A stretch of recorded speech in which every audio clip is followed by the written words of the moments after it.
नमस्ते दोस्तों, marble flooring जितने शर्मा में आपका स्वागत है। आज हम चर्चा करेंगे एपॉक्सी। इटालियन मार्बल पे जो एपॉक्सी लगती है वो क्यों लगाते हैं और क्या रीज़न है इसका।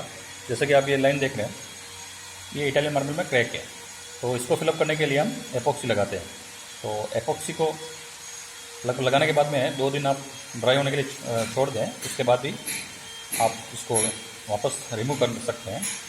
तो अब एपॉक्सी में 2+1 आपको मिलेंगे, जिसमें बता दूँ आपको।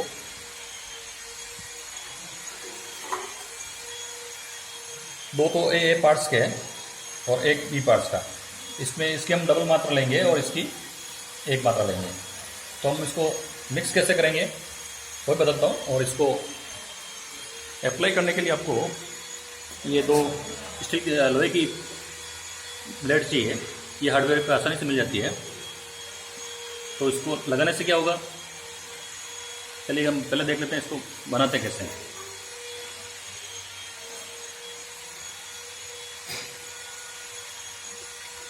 दो भाग एक हुए और एक ही।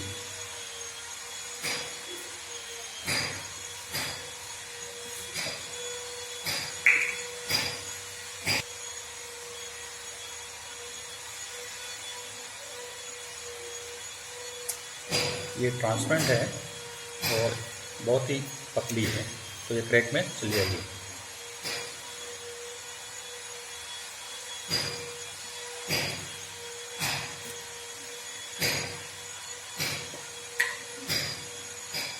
और इसमें हम क्या करेंगे, थोड़ा कलर मिक्स कर देंगे ताकि क्या जो पत्थर का जो बेस है अपना वही बना रहे।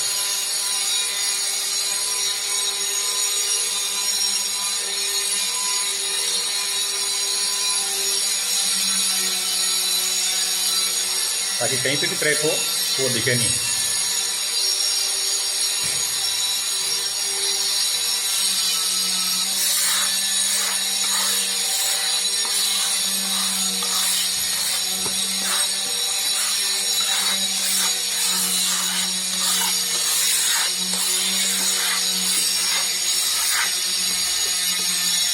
इस तरह से आप मिक्स करना है पत्थर को,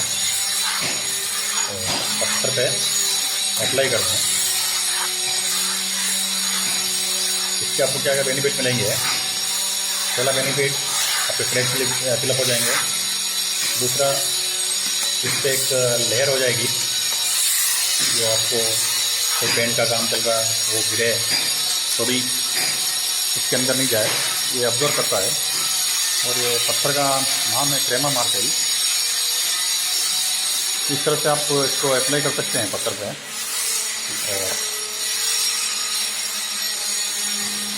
अगर आपको कभी भी यूज़ करना है तो इसको कम से कम 2 दिन सूखने दें, उसके बाद में वापस पॉलिश शुरू करें। और इसको लगाने के लिए आप अगर 0 नंबर से यूज़ करते हैं तो 0 के बाद में 1 नंबर लगाने के बाद में इसको अप्लाई करना है। अगर आप डायरेक्ट 1 नंबर से करते हैं, अगर पत्थर को सॉफ्ट है और उसमें कुछ बेंड नहीं है, तो आप इसको 1 नंबर के बाद में फ्लोरिंग को अच्छी तरह से धो के और 1 दिन सुखाने के बाद में आप इसको यूज़ करें। तो उससे क्या होगा, इसकी जो पकड़ है वो बहुत ही अच्छी आपको पकड़ मिलेगी। ये मार्केट में बहुत सारी कंपनियों की मिलती है, जैसा भी आपको सूटेबल हो वो कंपनी आप ले सकते हैं। धन्यवाद दोस्तों। अगर मेरा वीडियो आपको अच्छा लगा हो, लाइक और सब्सक्राइब जरूर कीजिए। धन्यवाद।